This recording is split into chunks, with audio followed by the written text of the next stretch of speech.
ভাই আমি বুঝতে পারছি না এই ধুরন্ধর সিনেমাটা বেরোনোর পর এত নোংরামি কেন হচ্ছে। বিশেষ করে আমি দেখতে পাচ্ছি ভাই আমাদের বাঙালিদের মধ্যেই বেশি এই নোংরামোটা হচ্ছে।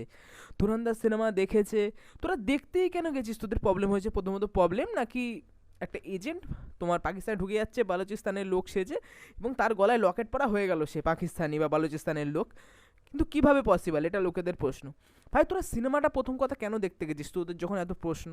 তোর যদি মনে হয় যে ওই একটা তাবিজ পরে বা একটা লকেট পরে সে ভাই তাকে পাকিস্তানি মনে হচ্ছে, তো মনে হচ্ছে। সিনেমা ভাই, এই ধুরন্ধর সিনেমাটা one of the best spy thriller movie এই রিসেন্ট টাইমে বলিউডের।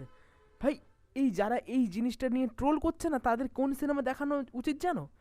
এই পাঠান, টাইগার জিন্দা হ্যায়, তারপর টাইগার 3, এইসব সিনেমাগুলো, ওয়ার 2, এদের এইগুলো দেখানো উচিত। এদের বিগিনি সিন যখন আসবে কিয়ারা আডবাণী, তখন দেখতে ভালো লাগবে এই শুটগুলোর। এরপরে আবার কিছু জনের প্রশ্ন, রেহমান টাকাতে ক্যারেক্টারটা কেন বালুচিস্তানের লোক হওয়া সত্ত্বেও সে বালুচিস্তানের ভাষায় কথা বলছে না? সে কেন নিজেদের লোকের সাথেও সেই ভাষায় কথা বলছে না? আবার কেন সে আরবি গানে ডান্স করছে? আরে ভাই তোকে কি সিনেমা দেখানোর জন্য কি তোকে বালুচিস্তানের ভাষায় তোকে দেখাবে? তাহলে তুই বুঝতে পারবি সিনেমাটা, তখন তো আরও ট্রোল করবি ভাই।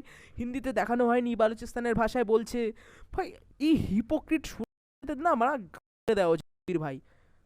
আমার ভাই লিটারালি সহ্য হচ্ছে না। মানে one of the best movie বলিউডের রিসেন্ট টাইমে। আমিও ভাই বলিউডকে ট্রোল করি, ফালতু সিনেমা মাস্তি 4 নিয়ে আসছে, ওয়ার 2 নিয়ে আসছে, জঘন্য জঘন্য সিনেমা নিয়ে আসে, বডি শেমিং করানো হয় মেয়েদের নিয়ে বিভিন্ন সিনেমায়। কিন্তু যখন ভালো সিনেমা আসছে যেখানে তোমার রিয়েলিটি দেখাচ্ছে, সেখানে তুমি সিনেমাটাকে প্রোপাগান্ডা বলছো, বিভিন্ন ক্যারেক্টারকে ট্রোল করছো, কম বয়সী মেয়ের সাথে দেখাচ্ছে। আরে ভাই সিনেমাতে লজিকও দেখানো হয়েছে জিনিসটা, তোমরা সিনেমাটা দেখবে না, শুধু ট্রোল করবে, উল্টো পাল্টা কথা। ভাই ভাই আমার এইসব কোনো বলার দরকার নেই। আমার ভাই এই সিনেমাটা খুব ভালো লেগেছে, ঠিক আছে? এবং এই সিনেমাটা ট্রোল করার মতো কিছু নেই। হ্যাঁ তোমার হয়তো লেন্থের জন্য ভালো নাও লাগতে পারে, এটা আমি মানলাম, কিন্তু ভুলভাল লজিক দিয়ে চারিদিকে ট্রোল ছড়ানো, তুরন্ত সিনেমাটা এই খারাপ হয়েছে ওই খারাপ হয়েছে, এই জিনিসগুলো জঘন্য দেখিয়েছে, নোংরামি দেখিয়েছে, বালুচিস্তানের লোক এ লকেট পরে নিচ্ছে তাহলে কি ইয়ে হয়ে যাচ্ছে, পাকিস্তানি হয়ে যাচ্ছে, এজেন্ট ঢুকে পড়ছে, বালুচিস্তানের লোকের সাথে মিশে যাচ্ছে। এগুলো ভুলভাল লজিক না। ওই যারা ফেসবুকে দেখছি, যারা দেখবে তারা বুঝবে কার কথা বলছি, না আমার দিচ্ছি না। দেওয়া উচিত একটা ধরে সব করা, যেমন রেহমান টাকা মেরেছে সালাদের সেইভাবে মারা উচিত। ভাই one of the best movie, এবং 26/11 জায়গাটা যেভাবে দেখাচ্ছে ভাই না, কাক কেঁপে উঠবে। আর এই বাচ্চাদের ওই সিনেমা সহ্য হচ্ছে না, বলে আমি ভুল করে ঢুকে পড়েছিলাম সিনেমা দেখতে। ফেসবুকে লিখছে ভাই, রচনা লিখছে, গরুর রচনা, বিশাল রচনা লিখছে, ভুল করে সিনেমা দেখতে ঢুকে পড়েছিলাম, একদম ভাল লাগেনি, এই ভুলভাল দেখাচ্ছে, এত পরিমাণে ভায়োলেন্স দেখাচ্ছে, এইগুলো যারা তারাই দেখে যাদের মানসিক অসুস্থতা আছে। ভাই তুই তাহলে গেছিলি কেন সিনেমা দেখতে? ট্রেলারে তো পরিষ্কারভাবেই দেখিয়ে দেওয়া হয়েছিল, প্রথমে তো ট্রেলারই শুরু হচ্ছে ভাই ওই ভায়োলেন্স দিয়ে। তুই তো জানিস যে ভায়োলেন্স দেখানো হবে, তুই তাহলে গেছিস কেন সিনেমাটা দেখতে? তুই তাহলে মানসিক অসুস্থ লোক, তুই আরও মানসিক অসুস্থ। যারা যারা এইসব লিখছে তারা ভাই বেশি মানসিক অসুস্থ লোক, বুঝেছো? আর মেনে দেওয়া উচিত সব করে।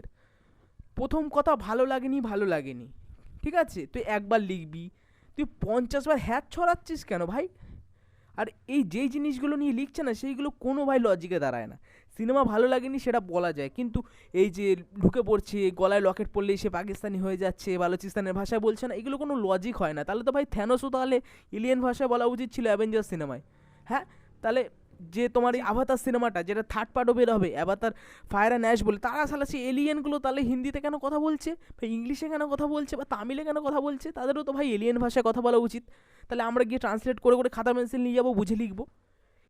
বাচ্চাগুলো যারা এইগুলো লিখছে না এই ধুরন্ধর সিনেমাটা নিয়ে, ভাই দেওয়া উচিত প্রত্যেকটা। এই সময় এরকম শুরু হয়েছিল ভাই রঘু ডাকাত সিনেমার সময়, তাও তো একটা মিনিংলেস ভাই, এমন এমন লিখতো ভাই রঘু ডাকাত সিনেমাটা নিয়ে, ভাই মানা যায় না। হ্যাঁ রঘু ডাকাত সিনেমাটা ভালো নয়, সেগুলো মেনে নিলাম, কিছু কিছু জায়গা ভালো নয়, কিছু কিছু জায়গা ভালো, কিন্তু এমন লিখছিল লোকে, শুধু কিছু না লেখা মানে নিজেও লেখে না, এরা কপি পেস্ট করে ছেড়ে দেয়। তোমরা ফেসবুকে একটার পর একটা ফলো করবে, এই যে ধুরন্ধর নিয়ে লিখছে, এরা কপি পেস্ট করে প্রত্যেকটা ছাপাতে শুরু করেছে।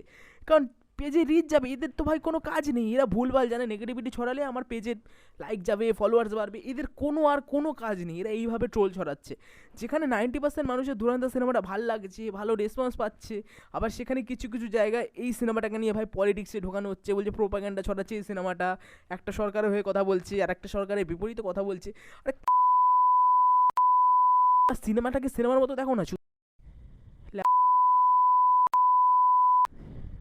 সিনেমাটাকে সিনেমার মতো দেখবে না, সব জায়গায় পলিটিক্স বানাবে, মানে একটা ভালো সিনেমাকে ফ্লপ করিয়ে ছাড়বে।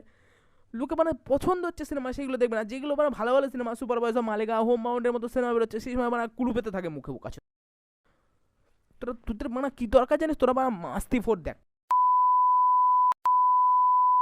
একটা ভালো সিনেমা এদের পছন্দ হয় না, এদের কাথি মারতে। ফেসবুকে ভাই হ্যাজ নামাচ্ছে, হ্যাজ বেশ করে ভাই, হিন্দিতে তো ভাই নোংরাম হচ্ছেই, তার মধ্যে বাংলায় কিছু মানে কিছু মানে মুখগুলো দেখলে শুরু মুখে মানে এদের থেকে দূরে থাকো। যারা সিনেমাটা দেখার ইচ্ছা আছে এখনও যারা দেখোনি, কে যাও একটা ভালো কিছু এক্সপিরিয়েন্স করবে, যাও ধুরন্ধর সিনেমাটা দেখো। এবং ভেবো না ভাই আমি এটা পলিটিক্যালি ভাই আমাকে টাকা দিয়েছে আমি ধুরন্ধর হয়ে কথা বলছি, এরকম ভাবলে তোমাদের মতো আর কেউ নেই, ঠিক আছে?